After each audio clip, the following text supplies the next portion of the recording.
Welcome to Offbeat, the light side of law enforcement, part of the Treehouse Podcast Network. I'm your host, retired Officer Steve Rutherford. Co-host for today, Joann Jackson. Hey. And we are joined by two guests today. We've got one guest joining us in studio. We've got former Officer Mitchell Ellis. Hey. Yay. And joining us remotely from Miami, Florida, we've got retired Sergeant JC Prellezo. Hi, guys.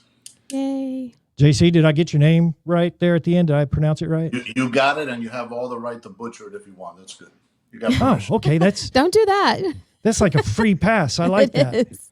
All pass. You know how many times I've looked at your name to make sure I'm going to pronounce it right today on the show. And I totally believe I'm set up for failure. I'm gonna butcher it at some point in time. But good to have you, JC. Thank you for having me. Yeah.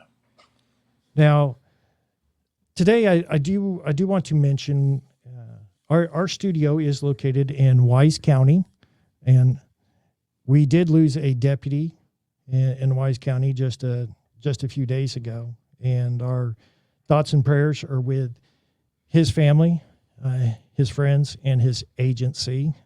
And it hits us all really hard whenever we lose a brother or sister.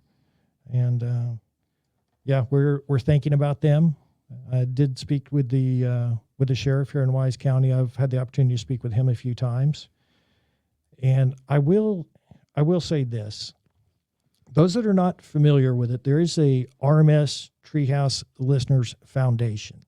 This is something started many, many years ago by the guys from the old Russ Martin show. It used to be on 97.1 The Eagle here in the Dallas market.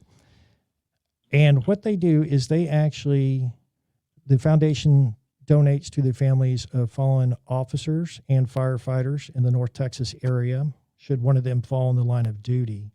Mm-hmm. A great foundation, a great cause. And unfortunately, they've had to make some donations recently. We had Sergeant Randolph in Fort Worth. We had Officer Burks in Dallas.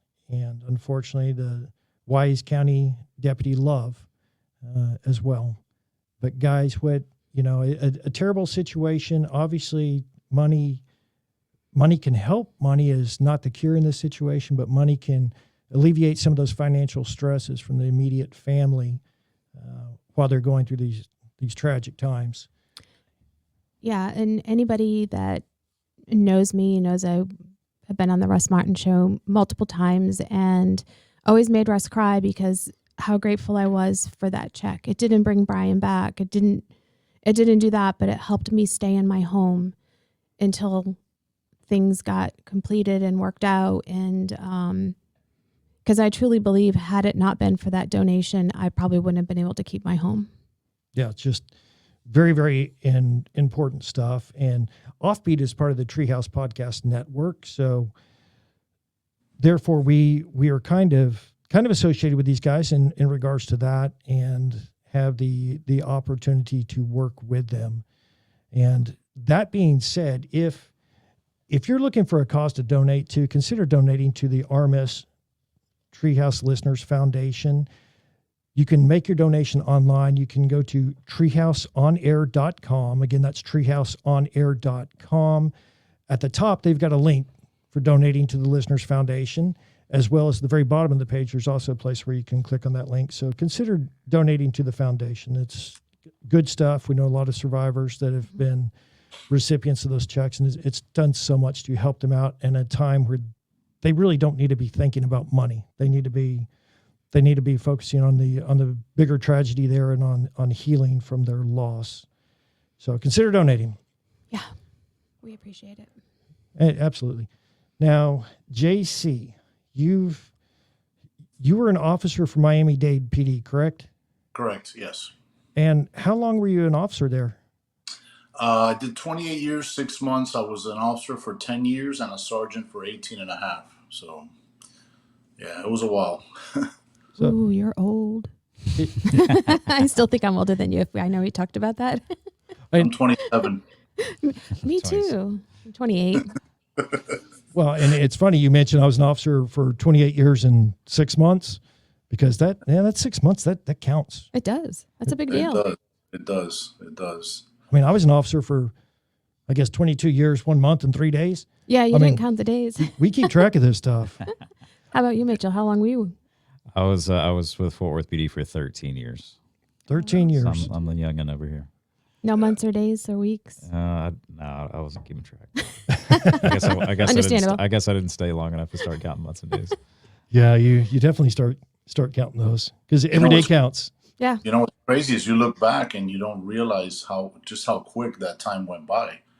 You know, my partners and I look back and we're like, man, September 28th, 1992, we were just doing push-ups just the other day, and then all of a sudden I'm an old fogey and I'm retired. I got a knee replacement. And in the morning, I feel like one of those, cartoons, like the accordions. And so, yeah, time goes by. Well, and JC, you said you were an officer and then a sergeant.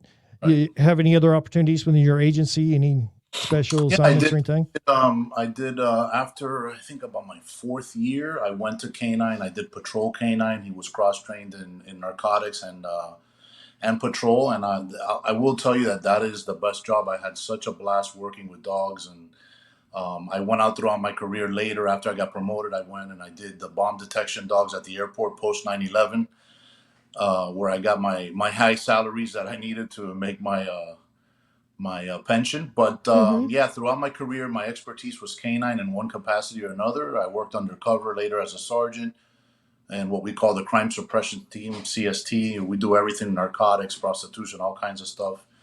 And yeah, so both uniform and undercover at different times. You had a lot of opportunities at your agency.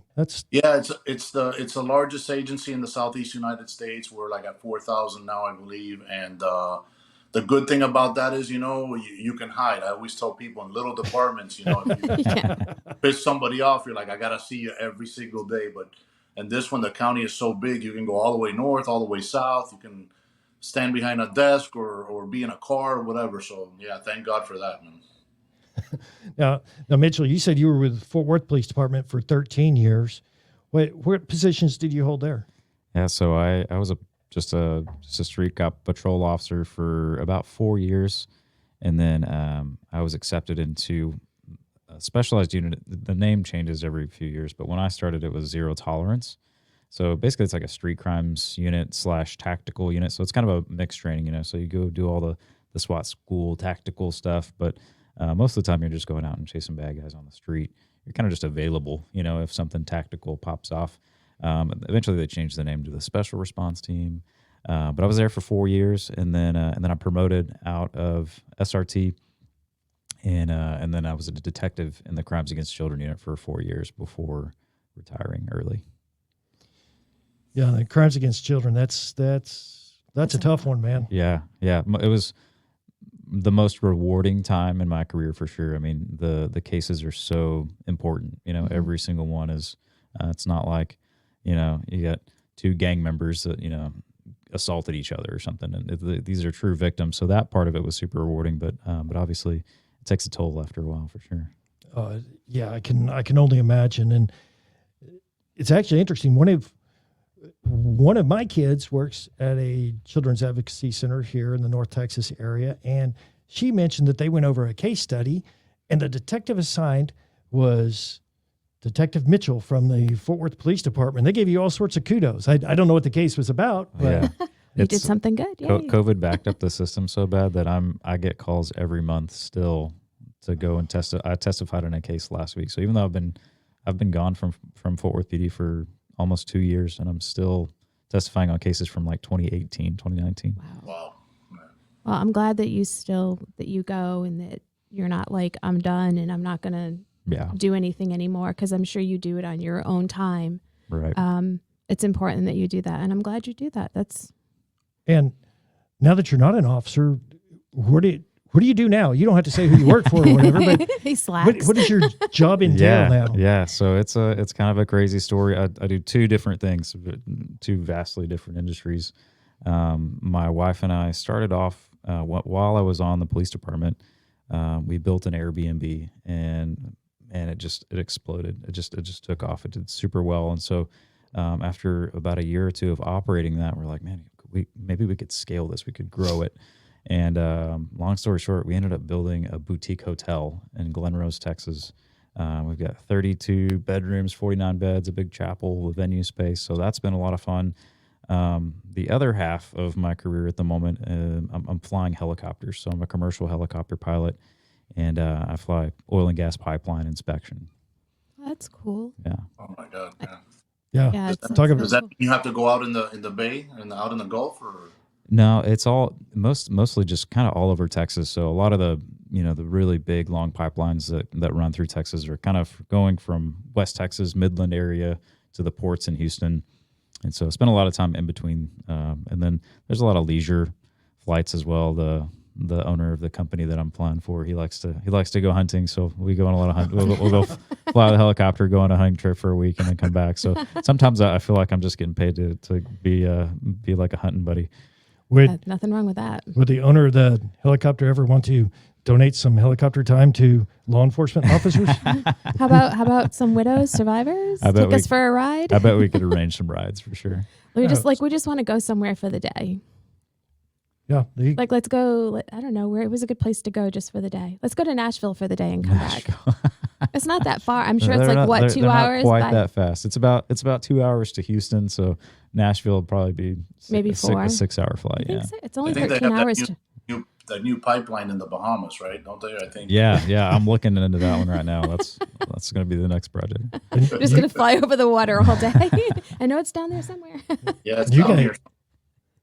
You guys are thinking all big. I was thinking, can you give me a ride to the grocery store? Yeah. I was like, go big or go home, right?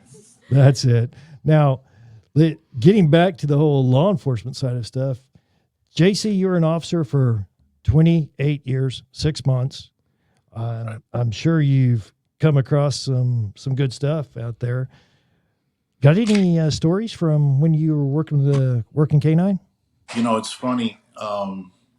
Yesterday after you and I talked and I went to my son's football game, it was like I sat next to people and I ran into another officer that was working off duty for security for us there at the game. And it's like a world of stuff. Yeah, as far as K-9, I mean, I have so many stories. I remember, listen, we have good officers. When you're a sergeant, you have good officers that are assigned to you. But normally, those good officers are because they're very sharp and very wise. And that means that daddy, which I used to tell myself I was daddy for the squad, I had to control them like they were a bunch of kids on Ritalin, When we had to go to work, I knew that the job would get done. But when there was nothing to do, I would get super nervous because they were all pranksters. And they didn't trip somebody or spill something. No, their pranks were like you don't know how many times the district commander would call me in and goes, "What happened? Close the door." And I'd be like, "Oh my God, I'm here again. I can't believe this." But just yesterday, I was telling this story that, we used to work from 5 a.m. This was, again, post 9/11. So just think to your mind how serious everybody was. Everybody was walking on eggshells. And, we're running the bomb detection dogs at the airport. And everything was really quiet at that time, 5 a.m. I have my cup of coffee and I'm sitting in front of my computer wondering when the hell I'm going to retire. And I see one guy come in. He's got a smirk. He makes eye contact with the other officer. And I'm like, oh, God, here we go. What is it? And they're like, "Oh, Sarge, everything's good." So when I hear Sarge, everything's good, I know it is not good. So I'm just waiting. And we had an officer, a Vietnamese officer, the nicest guy in the world. And he was very, how could I put this? I don't want to say he wasn't scared, but he was a very calm guy, very Zen, very Buddhist, very peaceful guy, right? He looked at the world completely different. And so I hear the other officer whisper to one of the other officers, like, "Hey, here he comes." And I'm like, "Hey, who's coming?" They're like, "No, everything's good, whatever." And I go, "Okay, well, and I'm not thinking anything big." Well, lo and behold, the Vietnamese officer comes in through the kennel door. This is 5 a.m. I mean, I'm barely awake, and it's 5 a.m. Nobody's at the airport. And so I see the other officer, he gets a shotgun, a Remington 870, and When the Vietnamese officer comes in, he shoots a blank inside the kennel. Oh Oh, my God. The fact that all I heard was like a whistling noise for I don't know how many minutes. So everybody's laughing because the other officer looks like a cat stuck to the roof with his claws out. And now I'm pissed off because I'm like, listen, dude, it's 5 a.m, man. I wouldn't have thought it was funny at 2 p.m, but it's 5 a.m. What happens is when he shoots the blank, the shotgun slug, the smoke hits the smoke alarm. The smoke Awesome. alarm sends off the alarm. So now there's smoke in the kennel, beeping. The Vietnamese guy stuck to the roof. I'm pissed off. And what happens at the airport? Now they're rolling the fire trucks from the middle of the AOA, right? You can't stop that. It's in the airport. Nobody can stop that. So the trucks are rolling. The dispatcher comes out and goes, "Oh, we got an alert at the," and I'm like, "Oh my God, what am I gonna?" So now I'm going into my creative full of crap bag. And I'm like, I told everybody, I go, "Hey, come here." And when they huddled up like a football team, I go, "If you open your mouth, I swear to God, I'm going to transfer you. You're going to get out of here. Never see a dog in your life again. Not even on the streets. Do you understand me? Keep your mouth shut." Fire trucks show up. There's guys with these foil suits and stuff because we're right next to American Airlines hangar where all the planes are at. And so they don't know we're between the tank farm, the fuel farm, and that hangar. So they show up and they have that ginormous foam truck, and I'm just like swallowing hard, and I'm like, oh my God, this is gonna be it. I'm like one of those guys. I'm gonna end up like cleaning the manure for the horse unit. This is it. And of course, God gave me the gift of gab. So I'm like, "Hey, what is it?" And I'm like, "Look, I think it's the ice machine. I don't see any flames, but it just started to fill up with smoke." And so they're back there, these poor firefighters at 5 a.m. They hate my guts because they're like, "I can't believe this guy called. You couldn't take an extinguisher to a fire machine." And I'm like, "Look, I don't know where it's coming from. It came from the vents. There's an ice machine out in the back." And so basically, they were able to dispel all that, and they left. And I'm like, "Hey, so what do you think? Was it an electrical thing?" "No, man, we can't find anything. We used a heat sensor. There's nothing behind the walls." And so, so later I go, "Hey guys, listen, man, we can't keep doing this. We can't. Listen. You can use fake rats, fishing strings, snakes, because they did all that stuff. That's all good. We can't do this, man. Once you include people, and I am doing my daddy speech, and these are grown men with kids, and and older than me at the time, and I'm like, listen, we can't do this." So I thought everything was good, and that's it. And of course, the major shows up at 9:30, and he goes, "Hey, come to my office." So he closed the door and he goes, "Hey, what happened?" I go, "With what?" "This morning." I go, "Nah, man, we got smoke all over the kennel. I don't know." And he looked at me, he goes, "Hey, you're full of it. I know you've been doing this a long time. Tell these guys to stop." And I go, "Major, I give you my word that I don't know what you're doing. I'm going to tell them, I don't know if somebody, but I'm going to, and I was able to get rid of that story. But oh my God, I mean, this was constant. Wow. I was in their office just because of tricks and pranks. It was just crazy. Nonstop. well, making you earn those stripes, right? Yeah. Oh, listen, I got paid very well at that time, like I said, because we were doing all the bomb detection and the overtime. Back then everything was like, "Hey, do whatever we need to keep America safe." And I'm like, "Great, yeah, we're gonna shoot shotgun shells in the office." Yeah. All right, guys, we'll be back.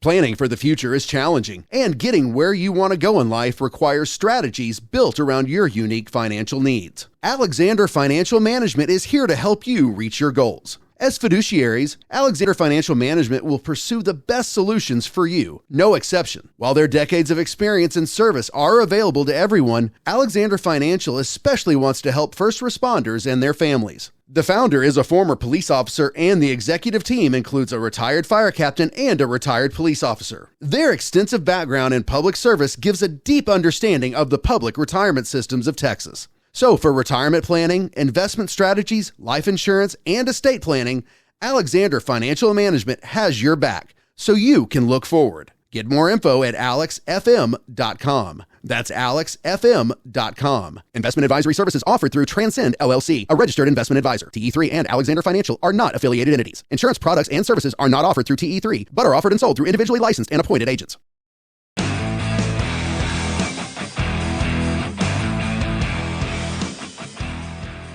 And we're back to Offbeat, the light side of law enforcement. I'm your host, retired officer Steve Rutherford. Co-host for today, Joann Jackson. Hey. Joining us in studio, we've got former officer Mitchell Ellis. Hello.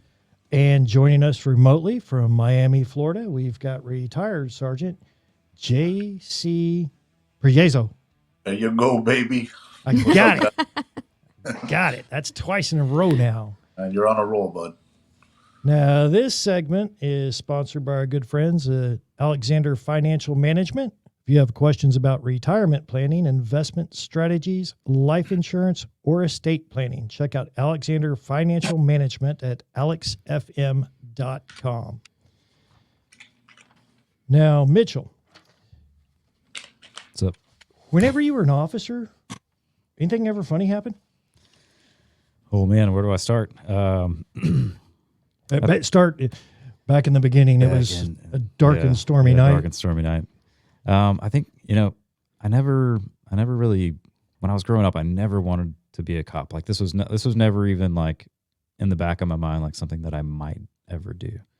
And it was kind of out of necessity, right? I mean, I joined in the middle of the Great Recession.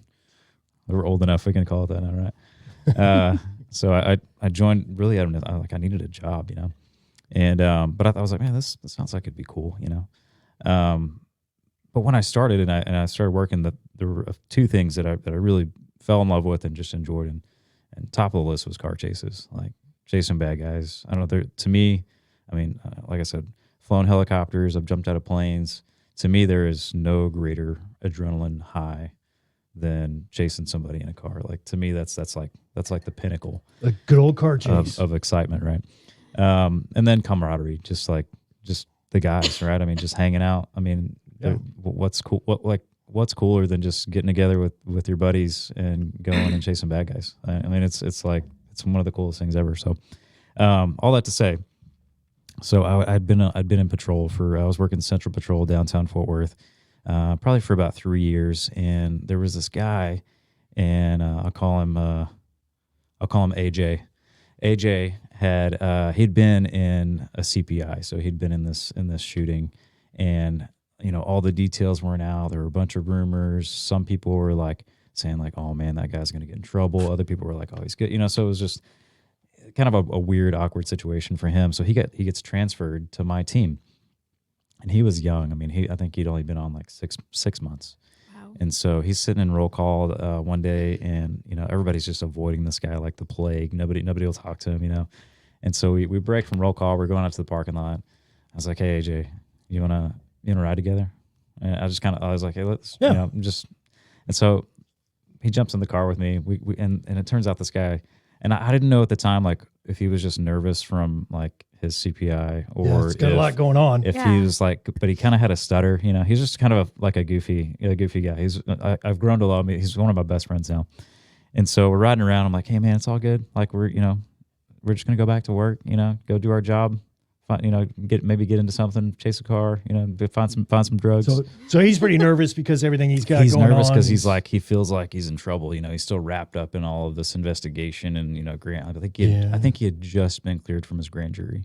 So he doesn't want to get into any more trouble, right? Mm-hmm. And I'm like, "Dude, you can't just hide the rest of your career. You're gonna have to go back to work." And so we start working together, and it was I don't remember if it was our first day. It was our first week together for sure. And on the radio, we're cruising around one afternoon, or I guess it was one evening. It was already dark and stormy night.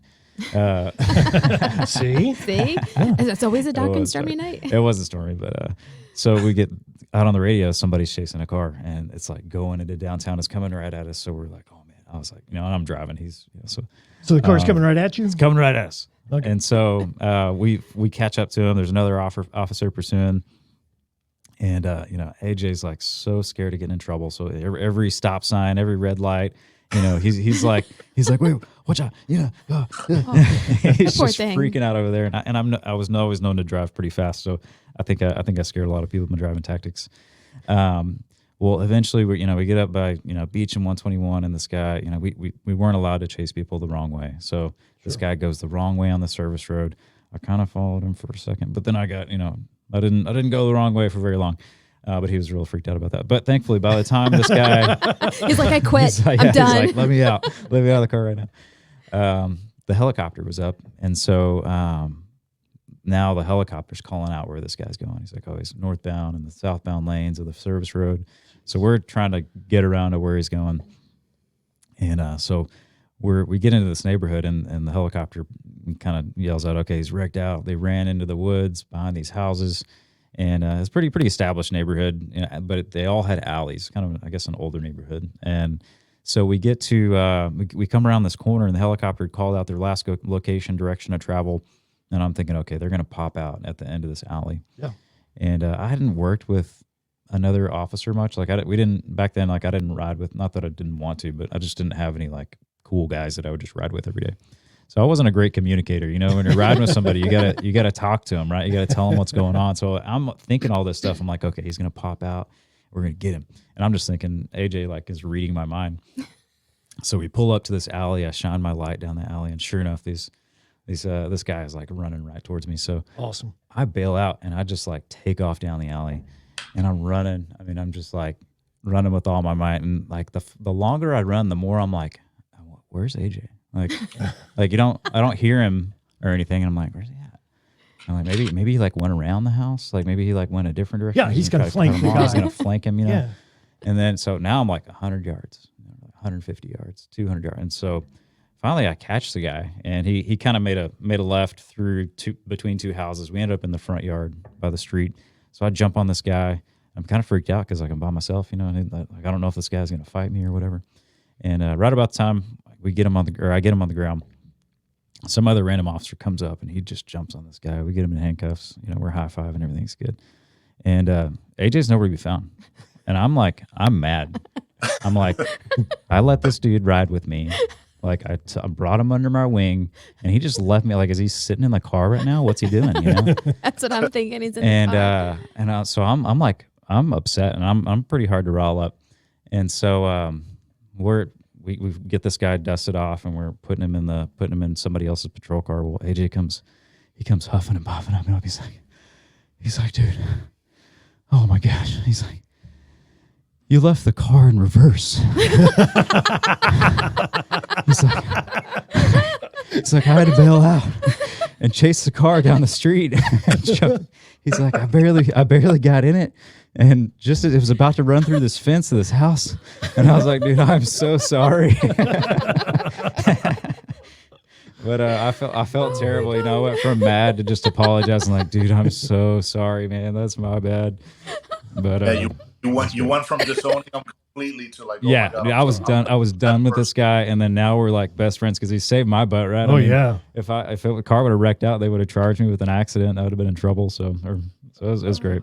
That's funny. That was not expecting that at all. No. In my mind, I'm thinking, oh man, he's gonna get back to his car. He's gonna be sitting there frozen, like, what the hell just happened? Yeah. What's going on?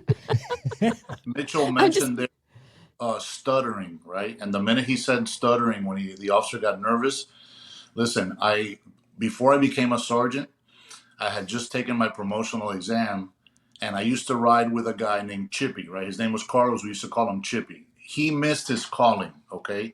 He should have been a Netflix special in Hollywood because the guy was hilarious. And he never got in trouble. He always got you in trouble, right? And so we're on our day off working a juvenile curfew. They started a new ordinance at that time to get juveniles. I think it was 11 o'clock. They had to be in or whatever, unless they were with somebody that was older. And so we're riding together, and it's day off. We're making overtime. We did nothing, right? So at the end of the shift, he goes, hey, man, we got to come up with 2 bodies, man. Because if not, they're never going to call us again for this detail. And I go, okay, all right, let's go to the billiard hall. So we go over to the billiard hall, open the door, and we look around. Okay, look, those 2 right there. So, obviously they were under 18 years old. So we put him in the back, we pat him down, put him in the car. We don't cuff him or nothing because it's really nothing serious. And the two kids were super cool. I mean, if these were the coolest kids in the world, it's not a big deal. You just sign a paper and their parents or custodians go ahead and just, whatever. It's not a big deal. So while we're doing the paperwork, Chippy does his imitation of stuttering, and he is like the best. And he's like, duh, duh, duh, duh. Tell me, and the kids are cracking up, and we're having a grand old time, right? We're just, the kids were great. They thought it was hilarious, but Chippy never breaks character. And obviously they know he was talking normal, so they know it's a joke, right? So we signed the paperwork, whatever, and we turned the corner. They were just a block away from their house. By this time, it's probably 12:30, maybe 1 o'clock in the morning. And so we go upstairs, third or fourth floor, and we're going down the hallway. And who's here? He goes, no, he's my cousin, and he's sleeping over, And I'm okay, no problem. So we get to the door, and Chippy knocks, and he's got the two kids with him, and I'm next to him, and knocks on the door. This lady comes out in a terry cloth robe, and her hair's all messed up. Obviously, she was dead asleep. And she goes, yes, officer. And right then Chippy goes, yo, yo, yo, yo, yo, yo, yo. And he starts to stutter. And the kids, knowing that he's joking, start to laugh. And before I know it, this lady has cold-cocked her son right in the lips. I didn't come to this country. You disrespect officers, And I was like, I turn around, and I'm like, I can't look because I'm starting to laugh. And Chippy breaks no character at all. The kids are just, even after he got hit, he was laughing, right? And so she goes, I'm sorry. And she gets close to the officer's face like she's feeling bad. And she goes, I'm sorry, officer. Go ahead, tell me. He goes, yo, yo, yo, yo. And the kid starts to laugh again. And so I'm turning around. I'm practically running down the hall. And I'm pressing the elevator button with my finger like 50 times, like if it was going to, come any quicker. And he, whoa, yo, yo, yo. And all I hear is meat slapping. The mother is wailing away at this kid. Just like, it's ground and pound. She looked like the UFC back then.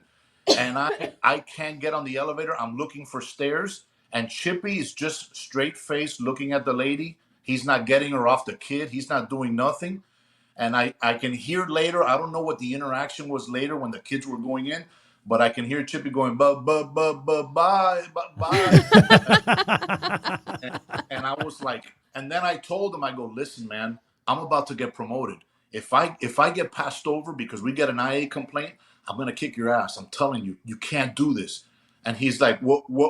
And I go, you see, you can't. But he missed his calling. But it's guys like that in our profession that get us through, our years of service because they're just hilarious, man. That's crazy. Gotta have fun. Oh my God, man! With that guy, I had a blast, and then I was his sergeant at the airport years later. Don't even get me started on that. Did he have a shotgun when you were his sergeant at the airport? No.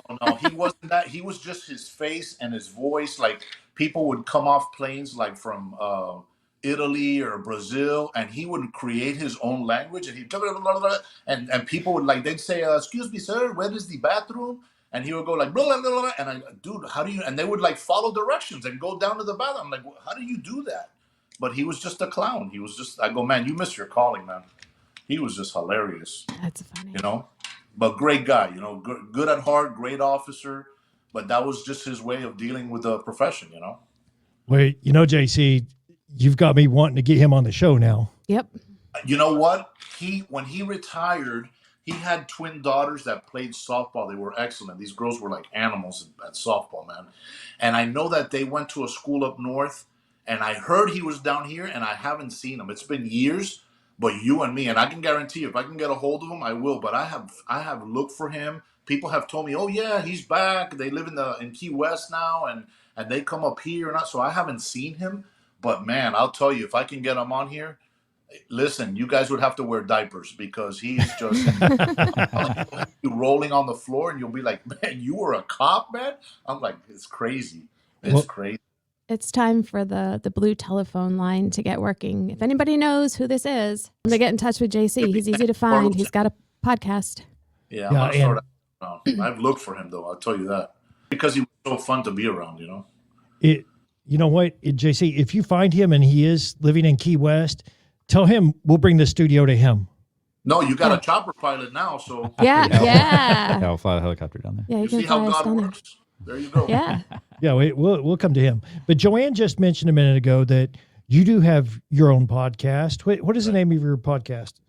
3 a.m. like the time, 3 a.m. fog, FOG, and basically through my own deal that I went through, like a lot of us do in our profession, I went through issues with alcohol and painkillers and stuff. So I lost my last partner, good friend, in November, and I decided by many means, not to get into all of it, but it's a mental health, anti-suicide, suicide prevention, and PTSD awareness and stuff. It's a platform on Instagram, and I also have a YouTube channel. And it's basically there because I love my brothers and sisters, and I feel we have a huge lack of leadership throughout the country in our profession.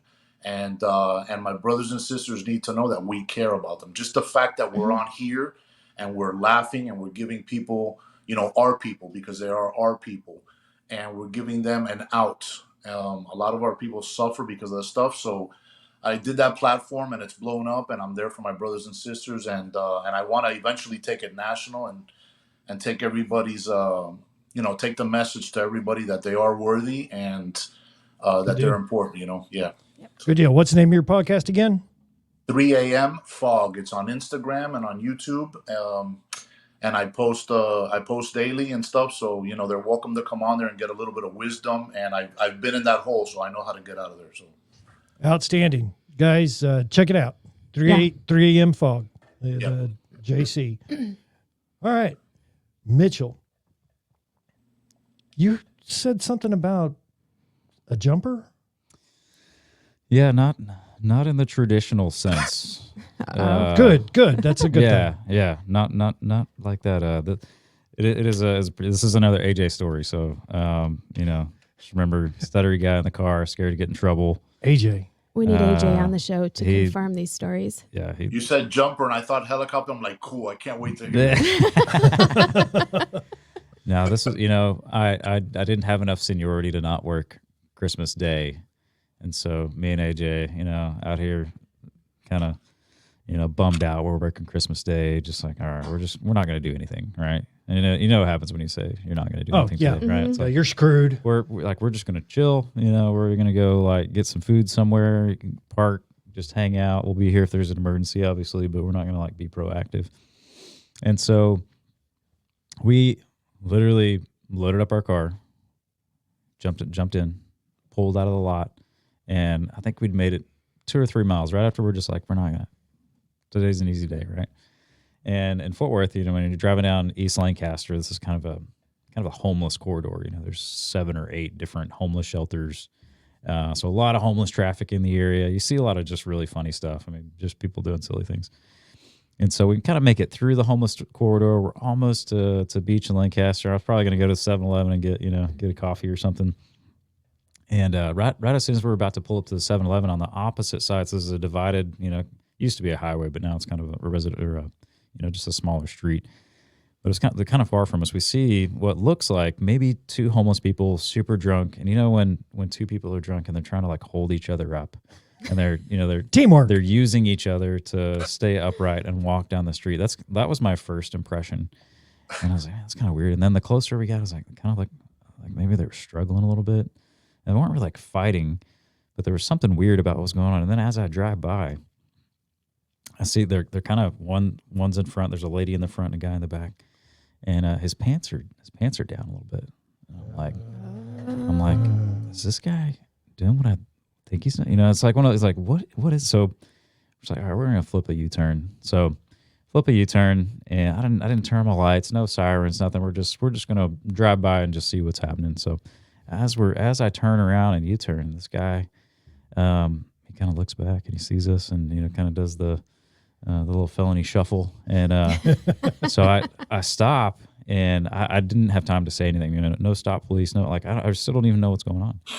And this guy, pants are down to his knees, and there is a ledge.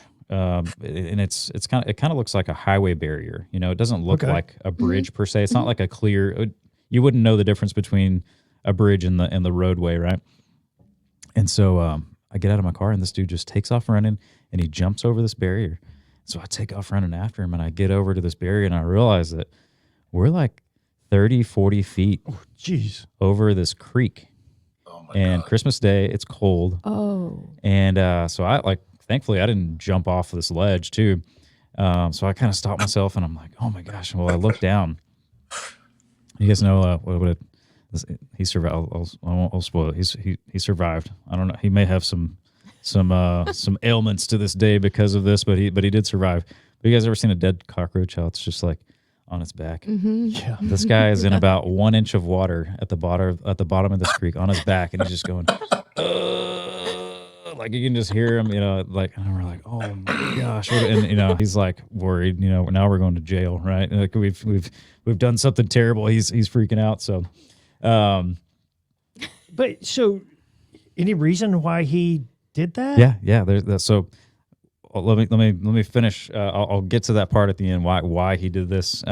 So we were like, what are we gonna do? We can't get down, so we call the fire department. They ended up having to rope this guy out. Like they can't even, like he can't even walk down there. They had to like literally Put him in the litter. rappel down there and pull him out. Put him in the litter. So Sarge is here, lieutenant's here, captain's here. AJ's freaking out, and so we're like, what do we do? So Sarge is like, well, have you talked to maybe you have a victim, like maybe there was a crime committed, and so we go over there, and I'm like, ma'am, could I get your name and your information from you real quick? And she goes, Michael. And I was like, oh, okay. Okay, Michael. Are you okay? Like, what happened? And he's like, man, I don't know what that guy was doing. He's like, and I'm like, well, did he do anything to you? Like, are you hurt? Did he, was he offended by the contact, by the contact that he made with, trying to like articulate his probable cause here. He's like, no, man, I think he got what's coming to him. And so no report. Come to find out, this guy had the guy at the jumper. He had gotten out of jail gotten out of prison the day before, and I don't know if he was feeling a little frisky or not, but he got freaked out when he saw us, and he just ran, and that was it. But ran and jumped. But we didn't. We never like tried to detain him. He didn't really commit a crime in the beginning, so. There wasn't at the end of the day. At the end of the day, it was like an information report, an injured person report. He's the originator of the cold plunge, then, huh? Yeah. We'll be back.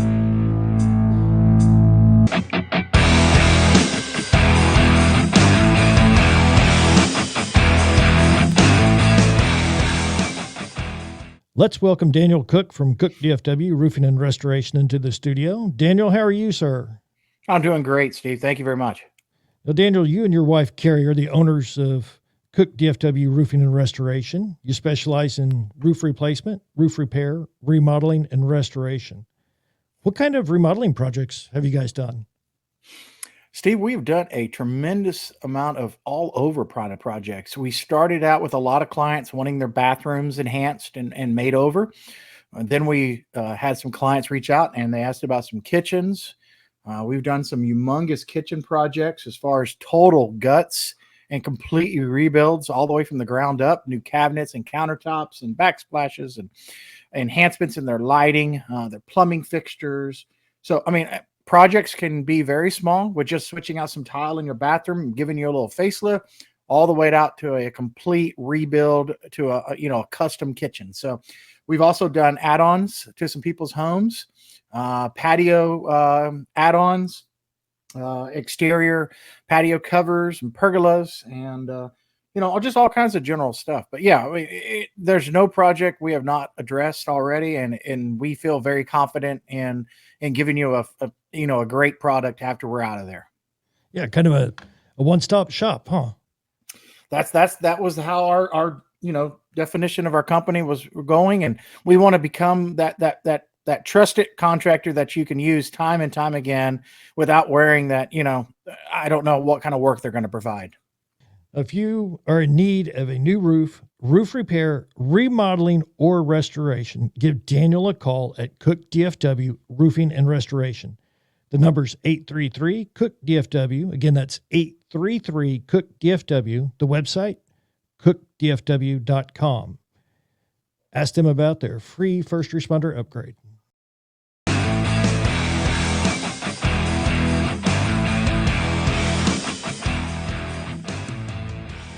And we're back to more Offbeat, the light side of law enforcement.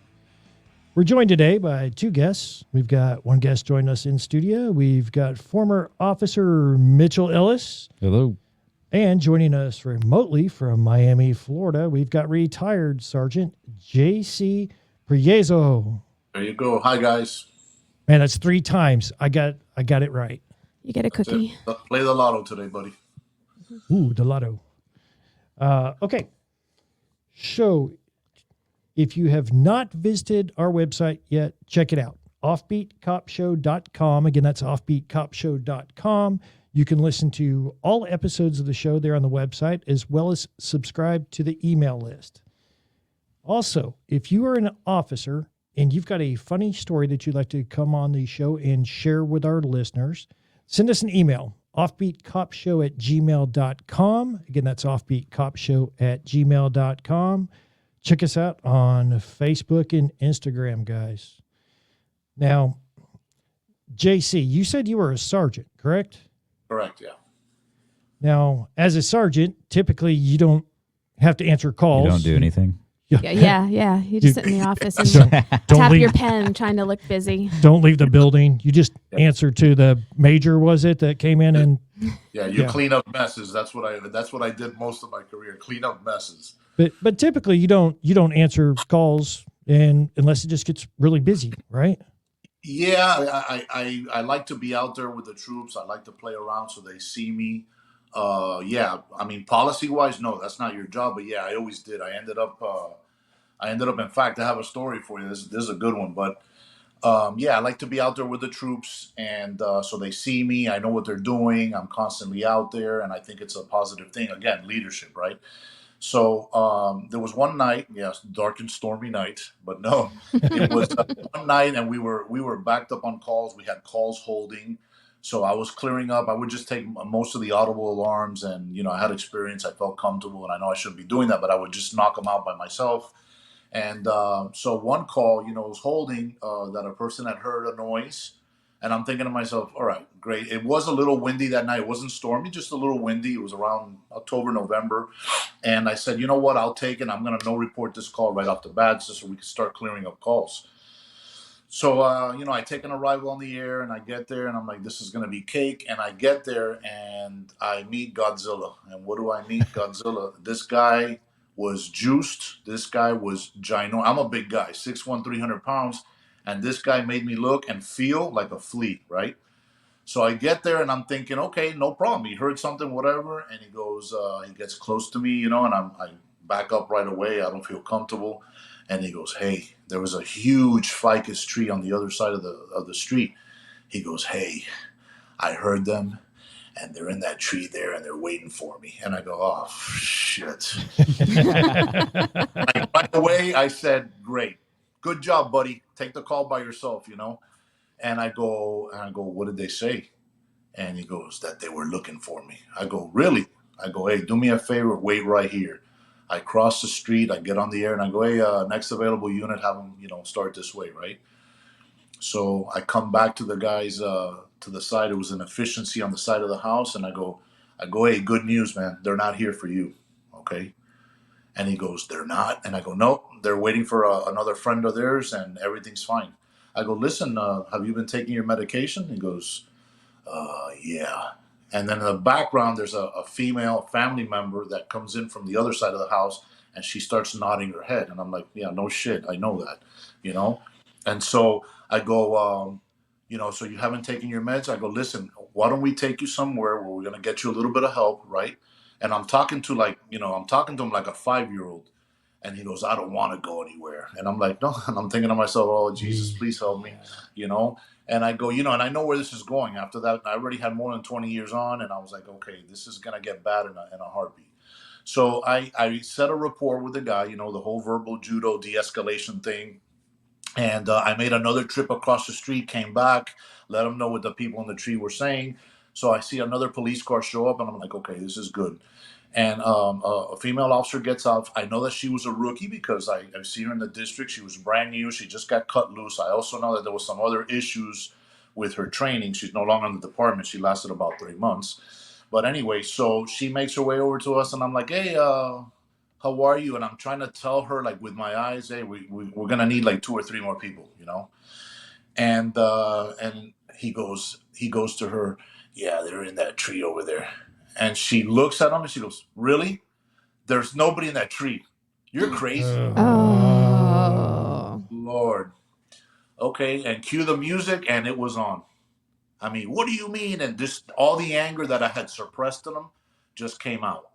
And it was the beat tone and units arrival and leg restraints. And I told her later, I go, listen, I go to the station. And I told her, Sergeant, I go, hey, we got to, eventually she got, she was remedial training and all kinds of stuff. And she left. She just wasn't, she had gone through the training, and, there was a lot of issues. But, when she got there, she goes, there's nobody in the tree and you're acting crazy. And I looked at her like, I feel like tasing your ass right now, Yeah. And it got bad, and later we laughed about it. I'm like, dude, this guy was ginormous. And I was telling people the story, and people are laughing. I go, you wouldn't have laughed if you saw these cauliflower ears, and this guy was just humongous.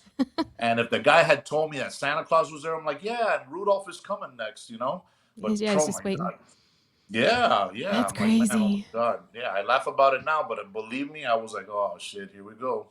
Yeah, that's like, And it was funny because her face lives in my mind with, there's nobody in the tree and you're crazy. And I looked at her like, all right, you fight her. Yeah, go ahead. You take them all. I'll stand here, Yeah. But man, Not everyone's meant, just because you passed the academy, not everyone's meant for the job. Yeah. a lot to be said for experience. Well, guys, Yep. that's what we got for today's show. Mitchell, JC, thanks for joining us today. Appreciate both you guys. Thanks for Thank having you. us. Mitchell, Thank we're you. going to reach out for a helicopter ride one of these days. Maybe Affirmative. fly us off to Key West or something like that. Yep. Until next time, stay safe and watch each other 6. Bye, guys.